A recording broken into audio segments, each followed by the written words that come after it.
denomination, just like what denomination is foremost in promoting neurolinguistic programming, guess what denomination is sending most of its pastors to Fuller Theological Seminary? Probably are. Seventh-day Adventist. I mean, we are leading the pack in apostasy in the so-called Christian world. Well, it's just unbelievable. John, when I was at the seminary, the fellows that were interested in going on for doctorates, over and over again, they'd say to me, I want to go to Fuller. Fuller is the place I want to go. That's where all the conferences are sending the pastors. And who was operating the celebration advocacy in the Oregon conference? What graduates of what school were they? Fuller. Terry Ross pointed out in his video. Right out of Fuller. So this system of the end justifies the means undergirds the church growth movement, and the caring church concept is right out of existentialist nihilism today, which teaches that you have to have care for some object in order to authenticate yourself. But you know, John, something very interesting has been discovered by historic Adventists, or people who are wanting to follow the truth in the structured churches where they're still going to church in a conference church, and that is that the people who talk the most about caring, when their ideas are crossed by a person who believes in right and wrong, then everything breaks loose. Boy, I tell you, those are the people who become the most vicious. The ones who keep talking about the caring church and being so lovey-dovey, those are the ones who turn the most vile and vicious against any historic Adventist who dares to stand up for the truth found in the Bible and the Spirit of prophecy. And the reason for that is absolutely because they have not had a genuine conversion experience. That's right. in Christianity, and they have constructed their own values rather than accepting what the Bible says about good and evil. I can't tell you the number of people, Adventists, historic Adventists, who have called and written us and told us that for some strange reason their pastor would just disappear for 2 weeks, 3 weeks, 2 or 3 months, and nobody knew where he was. And they would just get another pastor to come in for a short period of time, but then their pastor would all of a sudden appear after a couple of months, and when they began to investigate, found out he had gone to Fuller. They would never tell anybody, the conference would never tell them. All of a sudden, suddenly, their pastor would just disappear and come back several months later with new concepts and a totally different person. And you see, that's the way they're sending all these guys to Fuller, to learn all of these concepts of, quote, church growth. And, you know, people say, well, I'm just not going to pay any attention to this stuff that John Oz and Bob Trefz and Terry Ross and these guys are saying. I'm just going to... You can't. It's being forced upon our people. And the pastor comes back and presses it home to the congregation, and if you oppose it, boy, you are out of there. Right. Listen, the days of our people, you know, being pew warmers and just not paying any attention to this stuff are over. It's impossible. It's impossible. You have got to realize what's going on in our church, in our structure. It's amazing. The days of our Adventist people just sitting by and just letting this stuff happen and thinking it's not going to affect them, those days are over. You've got to make a decision. There is a galvanizing going on among our Adventist people, and you have got to either be on one side or the other. That's right. We had an experience in our conference where suddenly all the pastors, this is about 3 or 4 years ago, almost all the pastors were suddenly gone from their pulpits. The whole conference gone. Wives weren't saying anything. Conference office wouldn't say a thing. And a little sleuthing was done, and it was found that they went off for another lead consultant's course. Lead consultant, NLP, yes. And after being gone for a couple, 3 weeks, they came back. And they don't tell anybody. They don't tell anybody. Very secretive, yeah. I know of a seminary professor that a number of years ago spent 2 months at a monastery. Yes. What was he doing there?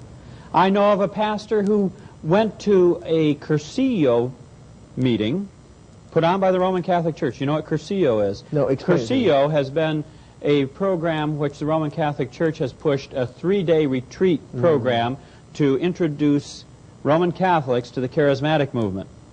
And we understand now that they have a Cursillo program for non-Catholics. It's a brainwashing program where the people bring their sleeping bags and they sleep right in the cathedral. They never leave. They're not allowed to leave during the whole program, and they're just bombarded with brainwashing techniques for about 3 days. And an Adventist pastor was seen by one of his parishioners going into the cathedral to one of these Cursillo programs for 3 days. He was there taking his own bedding in, and he was there for 3 days and 3 nights, and he was the one assigned to the church that has just now been, I understand, dissolved that took me in and that took you in initially. Yeah. So you see there's something going on. Absolutely. This is not just some laissez-faire happenstance thing. There is a planned program, just like there's a planned program for a new world order. And later on in this video, we want to look at how this has been going on for almost 100 years, a plan for a new world order,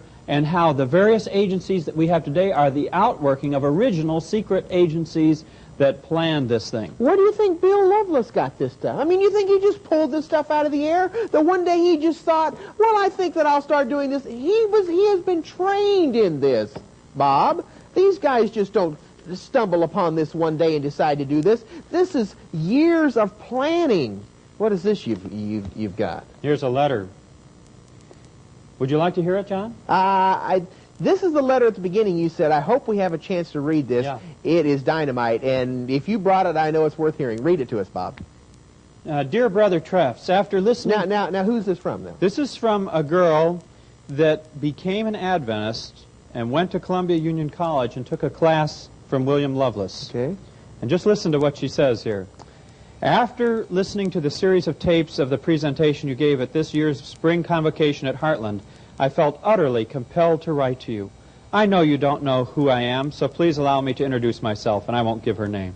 Last summer at camp meeting in West Virginia, I was delivered from satanic control by a wonderful outpouring of the Holy Spirit. I was a Satan worshiper for over 7 years between the fall of 1983 and the beginning of 1991. My spiritual history, however, goes farther back than that. In January of 1981, at the age of 16, I experienced a direct encounter with Jesus Christ and was born again. This experience was strictly personal between the Lord and I, something like what happened to Paul along the road to Damascus. There was no pastor or preacher attempting to lead me to Christ. No lay Christian had been witnessing to me, either in person or through tracts or literature. I was not at that time studying or even merely reading either the Bible or Christian books. In fact, Christianity was the farthest thing from my mind. As a teenager, my life consisted of rock music, parties, drug use, and a life dedicated to self-service and self-glorification. I was completely wrapped up in a particular identity I had created for myself and my own version of lysergic transcendentalism, so to speak. That is, the use of LSD to induce fantastical visionary experiences. When I encountered Christ, the Spirit of the Lord came upon me and gave me a direct revelation of the great controversy down to the most subtle aspects of its nature. I prophesied before the 3 others who were with me, sharing with them the nature of the controversy and the subtleties of the enemy. The next morning, a pamphlet arrived in the mail advertising an evangelistic series which I and one of my companions who had witnessed my salvation decided to attend. The pamphlet did not indicate that the location of the meetings was itself a church, and indeed the building did not really look like one either, but rather like a small school with a large auditorium. It was the Wheaton, Maryland SDA church. I was overjoyed to discover slowly over the next several weeks of meetings that I was not the only person in the world who possessed knowledge of these things. There actually existed already a body of people who understood what the Lord had revealed to me. Until that point in my life, I had never before even heard of Seventh-day Adventists. About a month later, I was baptized as one. In the fall of 1981, eager to progress forward with my education and be trained to serve the Lord, I began to attend Columbia Union College. In spite of the worldly lifestyle I had lived before knowing Christ, I was pretty much a naive kid. For one thing, I had no idea that the church was being torn apart so deeply by so many factions and issues. In the summer of 1981, I had a dream about the shaking in which flaming 3-dimensional letters appeared above a mountain, spelling F-O-R-D, by the way. Fellow church members warned me that CUC was a little worldly, as they put it, and exhorted me to be careful. Truth to tell, I had no idea what I would be encountering. I fully expected to meet up with some who were unconverted, and I fully expected to meet up with fallible human beings. But I never expected so many who had absolutely no regard, love, or desire for the things of God. I certainly did not expect the same sickening pecking order of cliques and pure snobbery I'd left behind in high school. It was a devastating experience, to say the least. As if seeking sanctuary from the world and its warring ways, I instead stumbled headlong into the munitions factory itself. Well, enough of that. To make a long story short, Brother Trefz, I believe your mention on tape 5 of Dr. William Loveless was no accident. You see, Dr. Loveless was the president of CUC during the time I attended there between September 1981 and December 1983. During my first semester there, one of the courses I chose was a religion elective called Religious Experience. It was advertised in the bulletin as something that would deepen the private devotional experience, and I was always hungry for a deeper taste of God's Spirit in my life. Well, the class was taught by Dr. Lovelace himself, and the textbook turned out to be The Other Side of Silence by Catholic author Morton Kelsey, who we've talked about in other videos. Making no bones about it. Boy, just right out in the open. Morton Kelsey is a priest that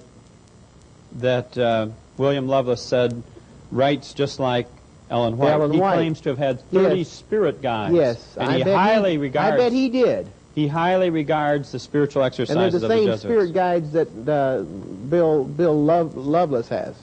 What a shock it was to discover my first night in the class that we were going to be learning classical meditational techniques, including breathing exercises, deep relaxation through hypnotic suggestion, and biofeedback, which is part of hypnosis. Totally.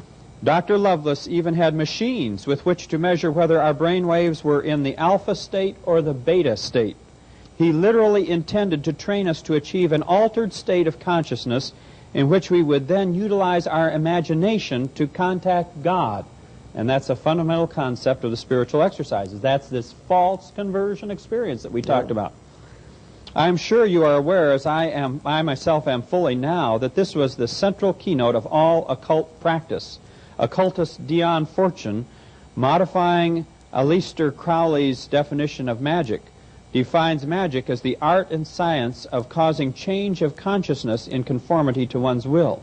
Back in September of 1981, however, I did not know all these things.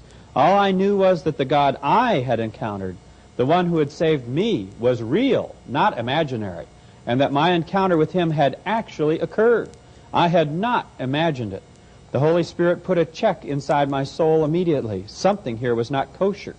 Why should I have to imagine an encounter with Christ? Of course, that's what he led the ministers through. 400 of them.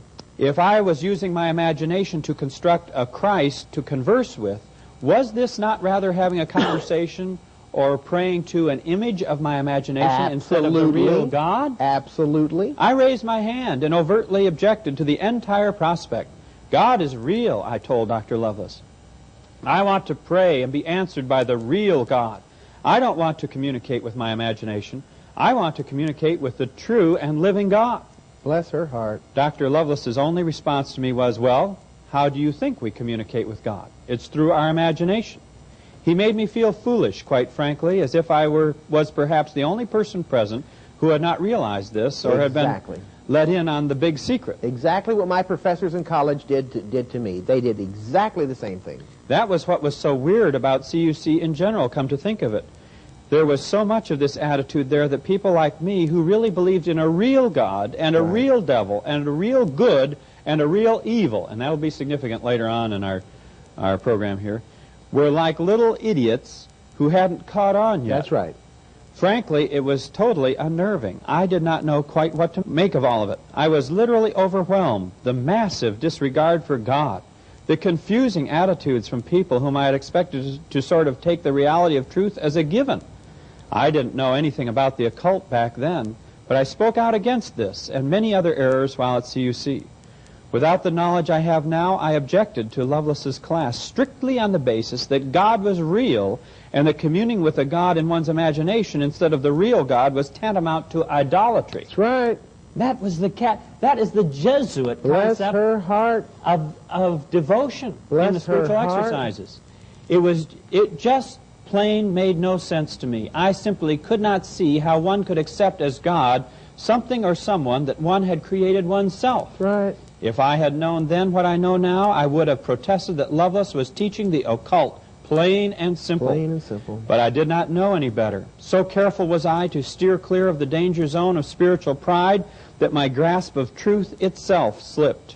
But before I slipped and fell, I spoke out against these things. Many did not understand me. They did not know why I should become so concerned. I was accused of everything from being a fanatic to not having an open mind to being totally unbalanced.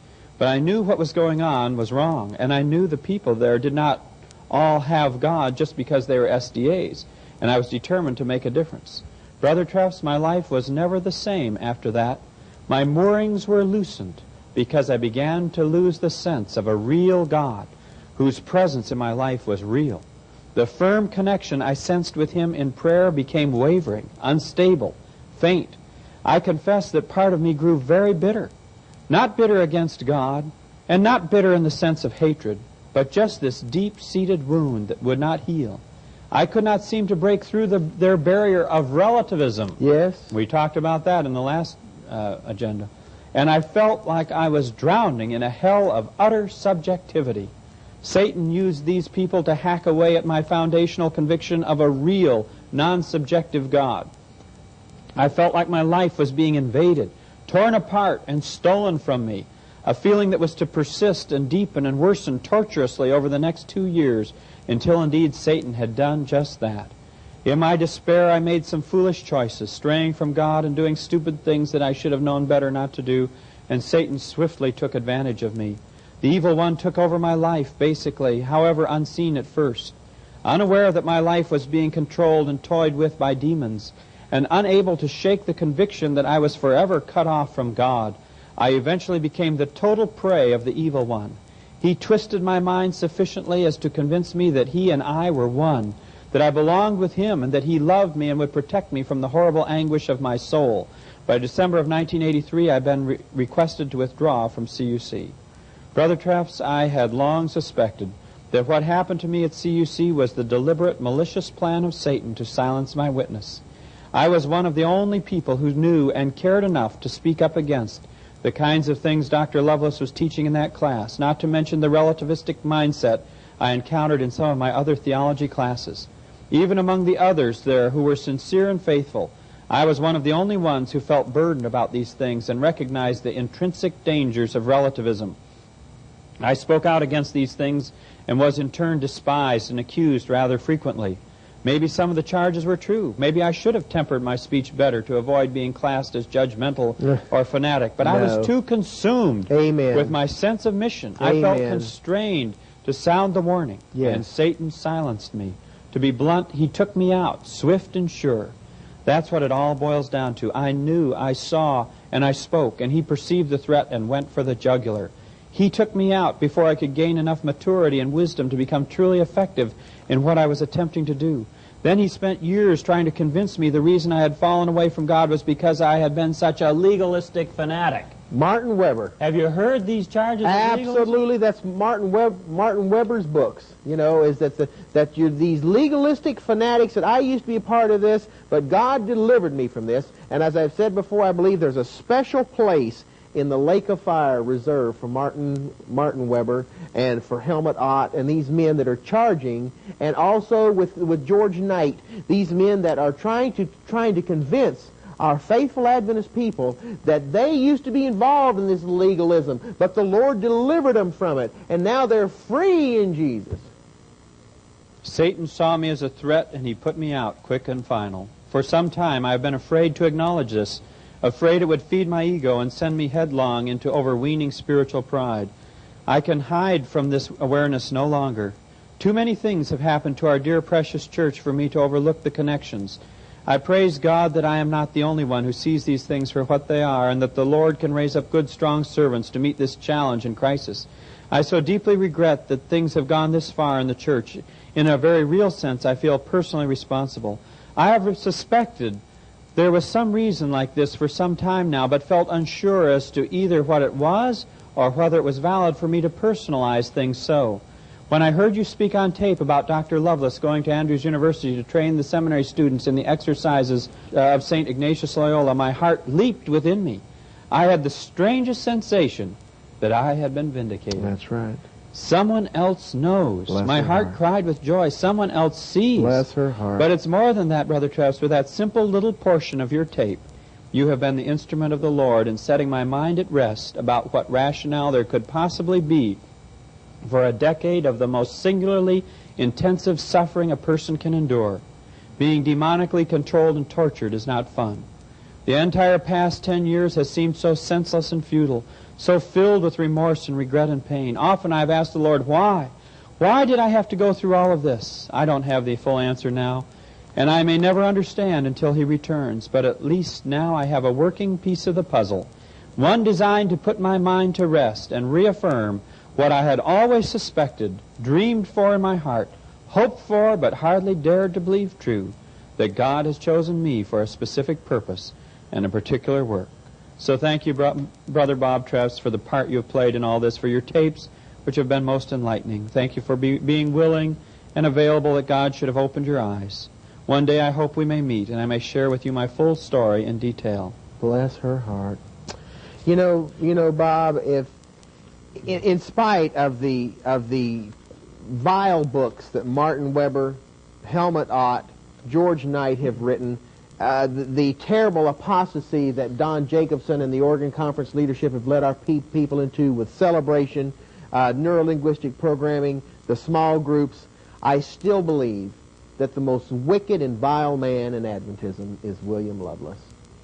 I believe that that man has done more to train our leadership in the Jesuit concepts of Ignatius Loyola and has led us down the garden path, and he is still the senior pastor of the Loma Linda University Church, the most prestigious church in the world of Seventh-day in the corporate structure. And you know, it's so interesting that you sent me a copy of the secret instructions for the Jesuits. Yes. And it was so interesting for me as I was perusing that to see that one of the main objectives is to place their people in the primary pulpits of the church that they are infiltrating. Yes, yes. But, Bob, they're not getting rid of these guys. These guys are being promoted. They're putting them in higher positions. And it seems like the more flagrant they are in going down the road of Jesuitizing our people, the higher they are promoted in the corporate structure. It's amazing, isn't it? Coming back here to Wiley's History of Protestantism, John, on page 394, Wiley says, what the popes have attempted to do by the plenitude of their power, namely to make sin to be no sin, the Jesuit doctors have done by their casuistry. The first and great commandment in the law, said the same divine person who proclaimed it from Sinai, is to love the Lord thy God. The Jesuit casuists have set men free from the obligation to love God. Escobar collects the different sentiments of the famous divines of the Society of Jesus upon the question, when is a man obliged to have actually an affection for God? The following are some of these. Suarez says, it is sufficient a man love him before he dies, not assigning any particular time. Basquet, that it is sufficient even at the point of death. Others when a man receives his baptism. Others when he is obliged to be contrite. Others upon holidays. Our Father Koninck believes a man to be obliged once in 3 or 4 years, that is to love God. We are not, says Father Sermon, so much condemned to love him as not to hate him. Thus do the Jesuit theologians make void the first and great commandment in the law. The second commandment in the law is, thou shalt love thy neighbor as thyself. This second great commandment meets with no more respect at the hands of the Jesuits than the first. Their morality dashes both tables of the law in pieces. Charity to man it makes void equally with the love of God.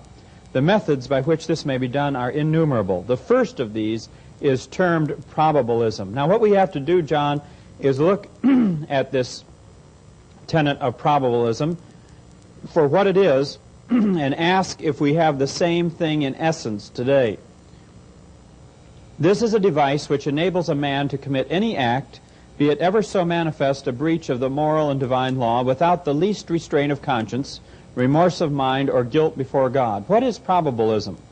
By way of answer, we shall suppose that a man has a great mind to do a certain act, of the lawfulness of which he is in doubt. He finds that there are two opinions upon the point, the one probably true to the effect that the act is lawful, the other more probably true to the effect that the act is sinful. Under the Jesuit regimen, the man is at liberty to act upon the probable opinion. That is, you're wondering about whether you should do something. It's probably lawful to do it, but it's more probably not lawful. In other words, it really looks like it's opposed to the law of God. But if you can build a case that it probably is lawful, then according to this canon of thought, then you can act upon the probable opinion. The act is probably right, but more probably wrong. Nevertheless, he is safe in doing it in virtue of the doctrine of probabilism. It is important to ask what makes an opinion probable. To make an opinion probable, a Jesuit finds easy indeed. If a single doctor has pronounced in its favor, though a score of doctors may have condemned it, or if a man can imagine in his own mind something like a tolerable reason for doing the act, the opinion that it is lawful becomes probable. It will be hard to name an act for which a Jesuit authority may not be produced, and harder still to find a man whose invention is so poor as not to furnish him with what he deems a good reason for doing what he is inclined to, and therefore it may be pronounced impossible to instance a deed, however manifestly opposed to the light of nature and the law of God, which may not be committed under the shield of the monstrous dogma of probabilism. Now, is there anything today in the field of ethics that functions that way?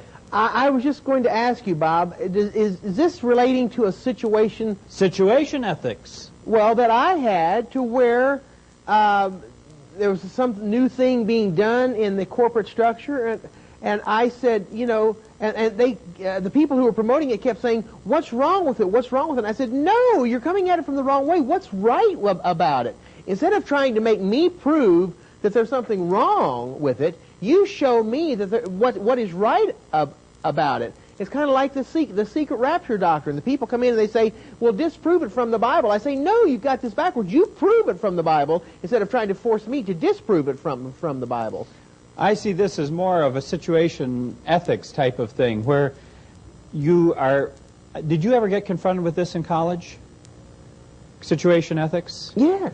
For instance, we had prominent pastors that came up from New York City who are now very prominent in the church when I was in college, and they taught us from pulpit that you needed to find out what the loving thing to do was. Oh, yes. Rather than judging it from whether it was right or wrong, what is the loving thing to do? And the pastor, the good old-time pastor there at Atlantic Union College, he was so upset. He was beside himself, and he preached 10 sermons on the law of God, taking one commandment each Sabbath, to show the validity of the law of God and that we had to judge based on whether something was right or wrong, rather than on whether it was just the loving thing to do. And so to me it seems like situation ethics is something very similar to this. If you think that it's a loving thing to do, then it makes it right and probably good for you to do it. Whereas it's really more probably wrong according to the law of God. You can justify it on the basis that it's a loving thing to do, you see. You see, Bob, when you start going down this road, absolutes cease to exist. Everything is just a big gray area, and the absolutes of right and wrong are gone. You see, with me, Bob, it's right or wrong. There's no gray area. It's either black or white, right or wrong. And I find that when I get immersed in this new theology, that suddenly everything, that all definitions just kind of blend together, and everything just becomes a big gray wash. Yeah, and that's what this does. It is allowable, says one of these doctors, to follow the less probable opinion, even though it be the less safe one. That is the common judgment of modern authors. Of two contrary opinions, says Paul Layman, touching the legality or illegality of any human action, every one may follow in practice or in action that which he should prefer, although it may appear to the agent himself less probable in theory. It is and it is not is the motto of this theology. It is the true lesbian rule which shapes itself according to that which we wish to measure by it. Shapes itself by that to which we wish to measure by it. Would we have any action to be sinful, the Jesuit moralist turns this side of the code to us. Would we have it to be lawful, he turns the other side, so they can be all things to all men. To the conservatives, they can be this. To the liberals, they can be that. That's what they do in the Adventist Review. They toss the conservatives a bone every few months with an article that they're just that the conservatives love, but then they go along with the liberals for most of the time. But with the conservatives really start causing a stink, well, then they'll toss them a bone with another conservative article in the Adventist Review, and they try to be everything to the conservatives and the liberal. They try to keep everybody happy, and you can't do that. And the choice of wording is chosen in such a way that it can appeal to both sides of the question. Yeah. And this is what's happening more and more in our statements of fundamental beliefs, so that it will seem to be judged right from a liberal perspective or from a conservative perspective. Right and wrong are put thus in our own power. We can make the same action a sin or a duty as we please or as we deem it expedient. To steal the property, slander the character, violate the chastity, or spill the blood of a fellow creature is most probably wrong, but let us imagine some good to be got by it, and it is probably right. The Jesuit writers, for the sake of those who are dull of understanding and slow to apprehend the freedom they bring them, have gone into particulars and compiled lists of actions esteemed sinful, unnatural, and abominable by the moral sense of all nations hitherto, but which, in virtue of this new morality, are no longer so, and they have explained how these actions may be safely done with a minuteness of detail and a luxuriance of illustration in which it were tedious, in some cases immodest in others, to follow them. One would think that this was license enough. What more can the Jesuit need, or what more can he possibly have, seeing by a little effort of invention he can overleap every human and divine barrier and commit the most horrible crimes on the mightiest possible scale, and neither feel remorse of conscience nor fear of punishment? But this unbounded liberty of wickedness did not content the sons of Loyola. They panted for a liberty if possible yet more boundless. They wished to be released from the easy condition of imagining some good end for the wickedness they wished to perpetrate, and to be free to sin without the trouble of assigning even to themselves any end at all. This they have accomplished by the method of directing the intention. This is a new ethical science, unknown to those ages which were not privileged to bask in the illuminating rays of the Society of Jesus, and it is as simple as convenient. It is the soul, they argue, that does the act, so far as it is moral or immoral. As regards the body's share in it, neither virtue nor vice can be predicated of it. If, therefore, while the hand is shedding blood, or the tongue is calumniating character, or uttering a falsehood, the soul can so abstract itself from what the body is doing as to occupy itself the while with some holy theme, or fix its meditation upon some benefit or advantage likely to arise from the deed which it knows or at least suspects the body is at that moment engaged in doing, the soul contracts neither guilt nor stain, and the man runs no risk of ever being called to account for the murder or theft or calumny by God, or of incurring his displeasure on that ground. So here is the next tenet, the directing of the intention. In other words, if you have a good motive, you can do an evil deed. And I think that also fits this idea of the loving thing to do. If you have a good motive, you can violate the law of God. That is likewise part of this system of situation ethics, it appears to me.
It's interesting that the hippie movement was preceded by groups such as the Situationist Internationale in France, which were precursors of the hippie movement.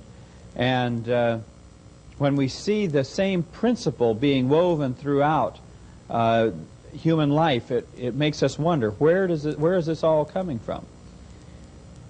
But when the person is not of such a wretched disposition as this, we try to put in practice our method of directing the intention, which simply consists in his proposing to himself, as the end of his action, some allowable object.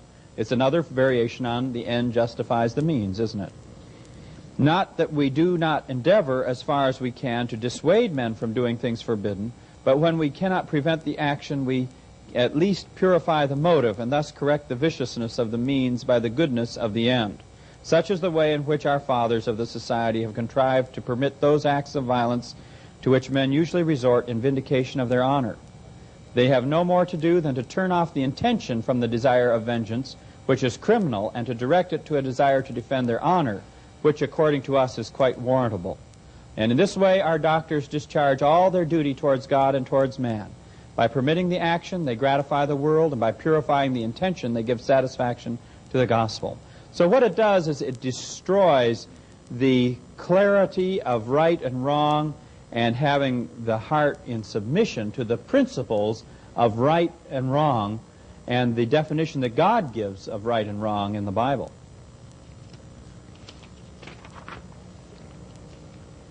So there are three great rules of the code of the Jesuits, Wiley says. Number one, that the end justifies the means. We know that. Number two, that it is safe to do any action if it be probably right, although it may be more probably wrong. We know that. And three, that if one know to direct the intention aright, there is no deed, be its moral character what it may, which one may not do, may seem to give a license of acting so immense that to add thereto were an altogether superfluous and indeed an impossible task. So it's the directing of the intention is the third one. Now I want to just give a little more description here from Wiley as to what happens when the Jesuits have taken over in countries. Wherever the Jesuits have planted missions, opened seminaries, and established colleges, they have been careful to inculcate these principles in the minds of the youth, thus sowing the seeds of future tumults, revolutions, regicides, or killing of kings, and wars. How many assassins they sent to England to murder Elizabeth, history attests. The very sanctuary of their own popes they have defiled with blood. In the gunpowder plot, that's in England, we see them deliberately planning to destroy at one blow the nobility and gentry of England. To them we owe those civil wars which for so many years drenched with blood the fair provinces of France. That's the war between the Huguenots and the Catholics. They laid the train of that crowning horror, the St. Bartholomew massacre. Philip II and the Jesuits share between them the guilt of the Invincible Armada, which instead of inflicting the measureless ruin and havoc which its authors intended, by a most merciful providence became the means of exhausting the treasures and overthrowing the prestige of Spain. What a harvest of plots, tumults, seditions, revolutions, torturings, poisonings, assassinations, regicides, and massacres that Christendom reaped from the seed sown by the Jesuits. Nor can we be sure that we have yet seen the last and greatest of their crimes. And then he takes up the doctrine of mental reservation. And that is that they can say anything or do anything as long as they hold a mental reservation, and while they're saying it, that I didn't say this on such and such a day, or that type of thing. The concept of mental reservation. The still darker side of the Jesuits acts in that it changes all that is noble into all that is vile. Theirs is an accursed alchemy by which they transmute good into evil and virtue into vice. There is no destructive agency with which the world is liable to be visited that penetrates so deep or inflicts so remediless a ruin as the morality of the Jesuits. The havoc the Jesuit inflicts is irredeemable. It has nothing in it counteractive or restorative. It is only evil. It is not upon the works of man or the institutions of man merely that it puts forth its fearfully destructive power. It is upon man himself. It is not the body of man that it strikes like the pestilence. It is the soul. It is not a part, but the whole of man that it consigns to corruption and ruin. And I think this letter that we read gives us a little description of what happened in one life. Absolutely. For 10 years, years of satanic control. Conscience it destroys. Knowledge it extinguishes. The very power of discerning between right and wrong it takes away and shuts up the man in a prison whence no created agency or influence can set him free. The fall defaced the image of God in which man was made. We say defaced. It did not totally obliterate or extinguish it. Jesuitism, more terrible than the fall, totally effaces from the soul of man the image of God. Of the knowledge, righteousness, and true holiness in which man was made, it leaves not a trace. It plucks up by its very roots the moral constitution which God gave man. The full triumph of Jesuitism would leave nothing spiritual, nothing moral, nothing intellectual, nothing strictly and properly human existing on the earth. And this is why nation after nation has expelled the Jesuits over and over again. Man, it would change into the animal, impelled by nothing but appetites and passions, and these more fierce and cruel than those of the tiger. Society would become simply a herd of wolves, lawless, ravenous, greedy of each other's blood, and perpetually in quest of prey. Even Jesuitism itself would perish, devoured by its own progeny. Our earth at last would be simply a vast sepulchre, moving around the sun in its annual circuit, its bosom as joyless, dreary, and waste as are those silent spaces through which it rolls. So, just to conclude, John, a little bit here about what we've been saying. The Jesuit is trained to have a very tactful approach, to be very courteous, to have a very humble and submissive deportment, to pay frequent visits to the hospital, and their specialty, above all else, is the instruction of youth, education. Yes, indoctrinate the youth. And so, with that thought in mind, you know, people think and talk about the Jesuits, but what will they find? They'll find a very courteous, very tactful, very engaging, lovable, submissive, humble-appearing individual. Teddy bear. But hey, the impact of Jesuitism has to be judged based on what happens in the human mind and the human heart. Because in the 20th century now, in America, their forte has been the field of education, more than the kind of violent dealings that the Jesuits had in the 16th century. Now, we've looked at some of this, John, because of the significance of having a president who has been trained by the Jesuits. Well, Bob, I know that you have built a good spiritual base here from this book, The History of Protestantism, but there's so many. I'm looking at all these volumes, all these books that you have on 3-4 tables here. We're already halfway through this videotape. We've got a lot of ground to cover. I see you've got a book on President Clinton there. How does he enter into all this? Okay, Bill Clinton went to Georgetown University. Sure. We've mentioned that. Georgetown is considered to be, by the Jesuits, the mother of all Jesuit schools. I'll just bring you something here from this biography, Bill Clinton, The Inside Story, page 39. Early in the fall, Bill drove with Virginia to Georgetown to register for his freshman year. Edith Irons recalled that his first days at Georgetown required a bit of adjusting. Now, he was a Southern Baptist going to a Jesuit school. Bill and his mother went to Georgetown for his orientation. A Jesuit priest had shown them around the school, and they came back to his office. He said, "What foreign languages do you speak?" Bill answered, "None, sir."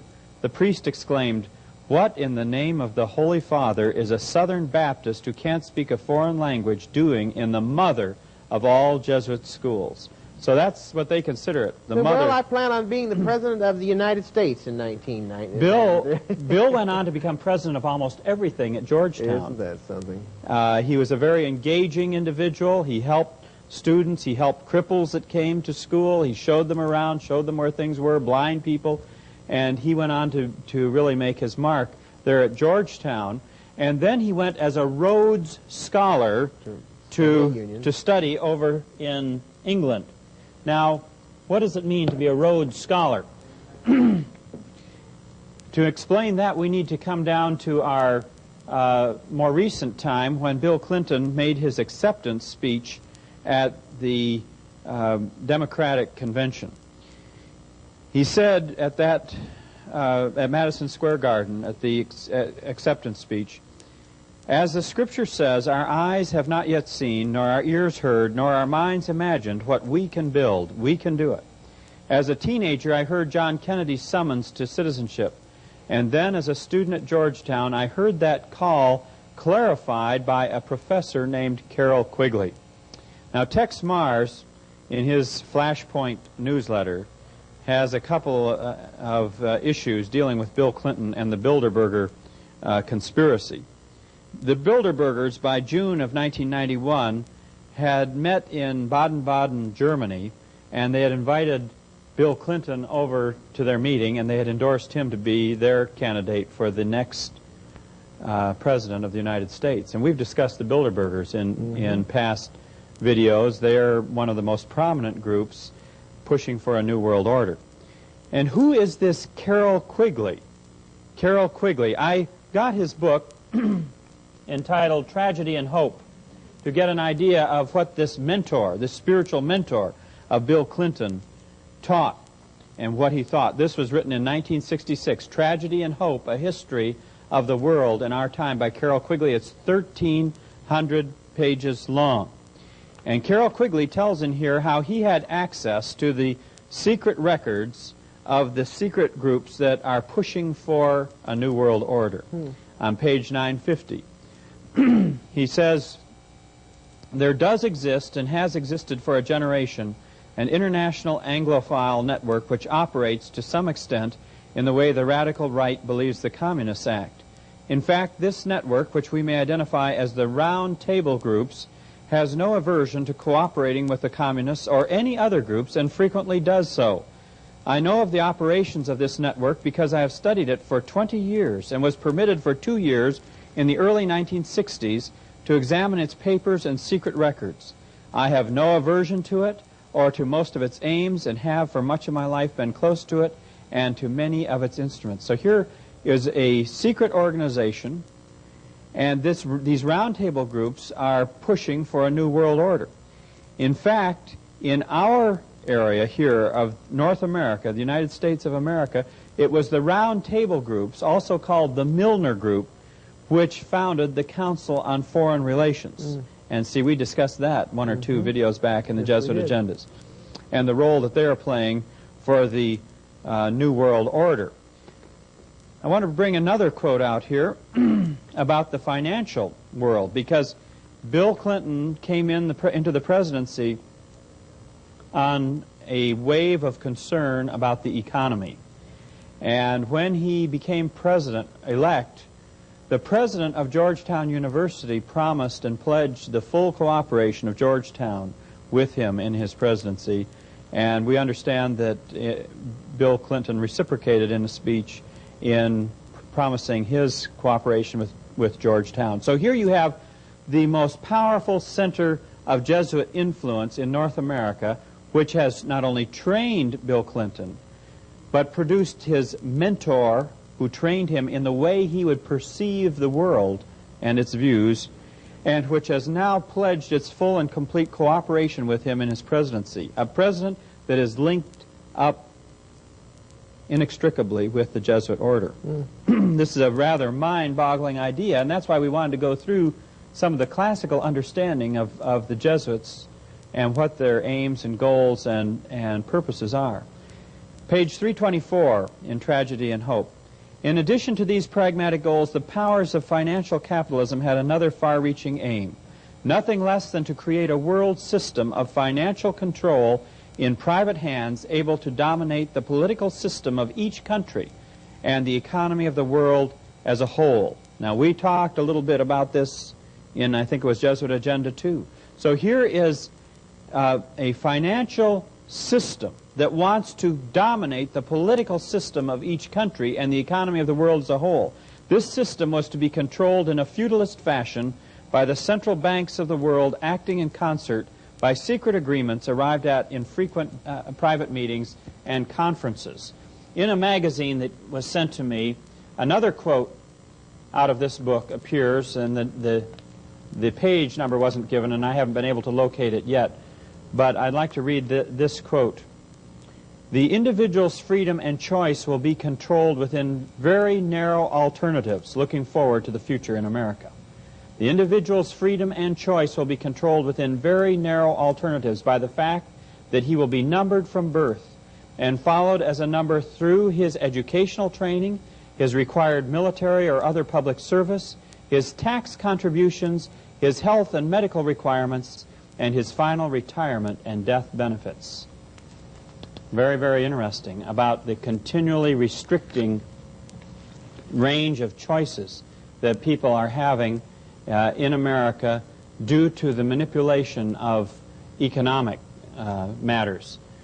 Carroll Quigley also wrote this book, The Anglo-American Establishment, where he tells about the founding of this Round Table group. It was founded by a man named Cecil Rhodes, and you've heard of Rhodesia. It's now Zimbabwe. I taught there in Rhodesia. And Cecil Rhodes was the one he was a Mason, and he founded the original, what Quigley calls the Round Table groups, or the Milner group, which in turn spawned regional groups around the world, including the Council of Foreign Relations. So apparently Quigley, as far as we can determine, and Tex Mars certainly takes this position, Quigley, as the mentor of Bill Clinton, introduced him into the international community that has been pushing for a new world order. He was endorsed at Baden-Baden, and Clinton has received his world perspective, and it's a very comprehensive world perspective in this Tragedy and Hope book, dealing with everything from the young people's dating patterns to all types of social dimensions and political dimensions and economic dimensions. It is a very comprehensive worldview perspective from the perspective of Catholicism.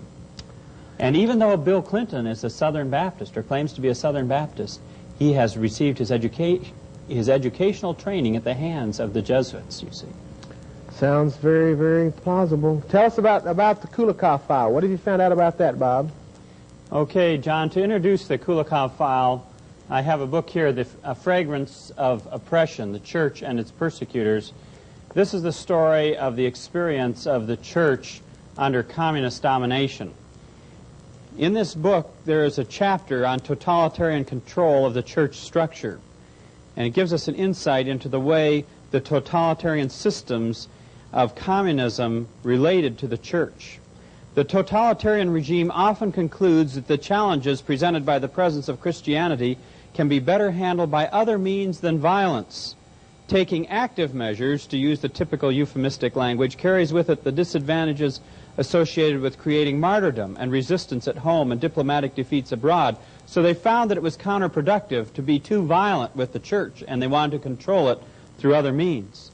Usually the regime prefers to attain its ends by softer means, by controlling the churches and minimizing the damage that might come from Christian challenges to its legitimacy. Amen. Or even better, by turning the churches into tools usable for the consolidation and expansion of state power.